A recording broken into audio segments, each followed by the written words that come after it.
Everybody, welcome to Katie in the Morning. I'm Katie Page, Director of Member Relations at the National Association of Healthcare Assistants. One thing you're going to see plastered in every single nursing home around the country is the residents' rights. Residents' Bill of Rights is posted on the wall. But one thing that's a little bit harder to find is your rights as a worker or a CNA in the nursing facility itself. It is a regulation that when you get your employee handbook, no matter where you work, whether it's assisted living, skilled nursing home,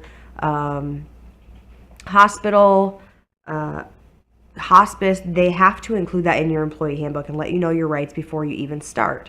So what are your rights as a CNA? I had a very specific request on Facebook Messenger from one of our members at NAHCA asking for me to talk about this topic specifically on Katie in the Morning.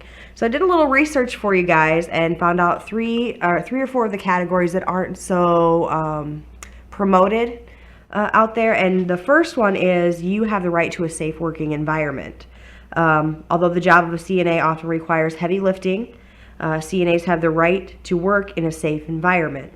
Pre-established safety procedures should be a part of the company policy, and CNAs should receive training on this during their orientation.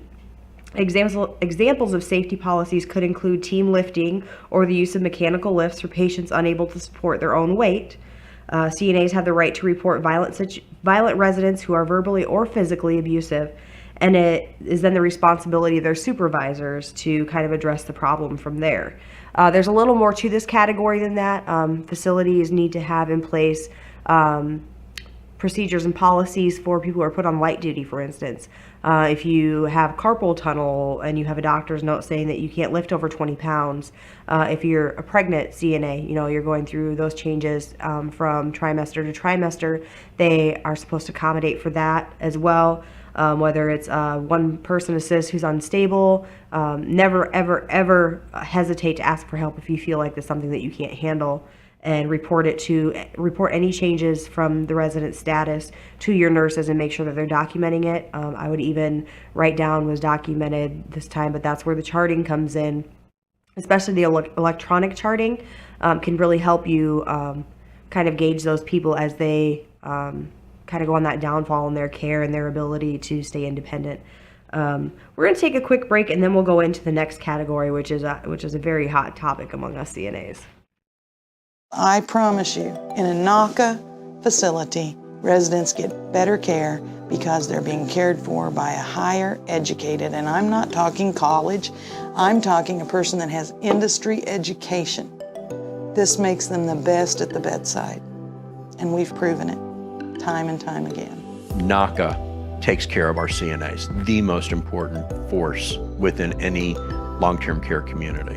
What a pleasure it has been and will continue to be to have the partnership that we have in Arizona, and I would really encourage other states to do the same.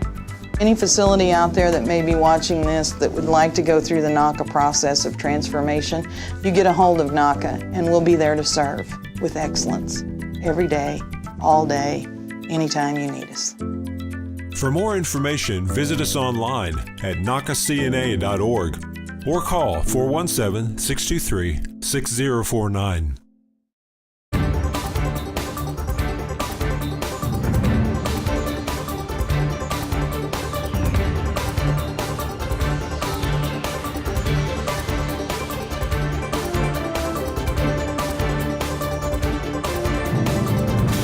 Tune in to CNA TV every Friday at 3 p.m. Central Time for long-term care news with Dane Henning. Welcome back to Katie in the Morning. Today we're talking about CNA's rights to work or rights of work in the nursing home facility and skilled nursing facilities. The first topic we talked about was the safe working environment. The second topic is very, very, very common among CNAs. Especially the full-time CNAs, we're scheduled 40 hours a week, but I think you guys all would agree with me when you say not one person who has ever become a CNA has only worked those 40 hours in their entire career standardly. I mean, we're always coming in early, staying in late, picking up our weekends off, our days off, coming in from our vacation early to help out when we're short on the floor. But the second employee rights for CNAs topic is overtime. CNAs are generally paid by the hour with the average hourly wage of $11.46 according to the 2008 data from the BLS. An hourly nurse aide who works more than the standard 40 hours a week is entitled to overtime pay, according to the Fair Labor Standards Act, which designates overtime pay as 1.5 times the regular amount of pay. So it's in an act, it's solid, it's stone. That's what you should be getting paid if you're working overtime. The third one and the fourth one, I think we all pretty much kind of have an idea about. The third one is discrimination and harassment.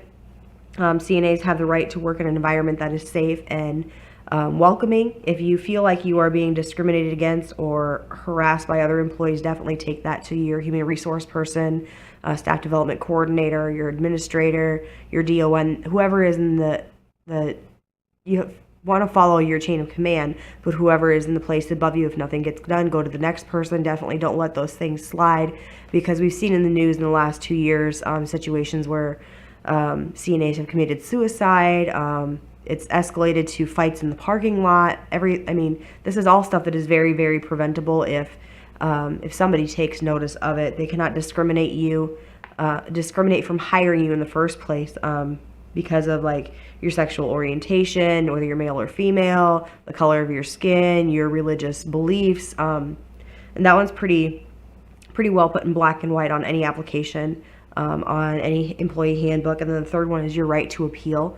If you get into a situation where, like say you're reported to the state for not following a care plan, or a resident fell and their care plan stated they were one assist and they reported you to the state, the family members did, another employee did, you have the right to appeal that specific incident, and the state will investigate it.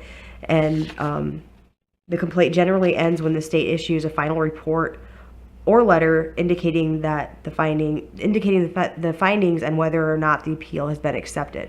So those are just a few of the points on your rights in the working environment. If you guys want to check that out, let me pull if I can find the website. I pulled that off of here.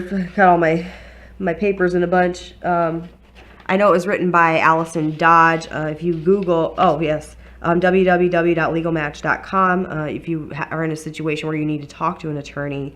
But otherwise, you can Google it, and it's the second one down. It just says employees' right to work in nursing home facilities. It's really not that hard to find. But if you guys have any questions, you're more than welcome to call me at the office at 417-623-6049. You can visit our website and use the peer chat feature in the bottom right-hand corner. And if I don't know the answers to your questions, I promise you I will not stop until I find those answers for you. I will see you guys right back here tomorrow morning at 10 a.m. for Katie in the Morning.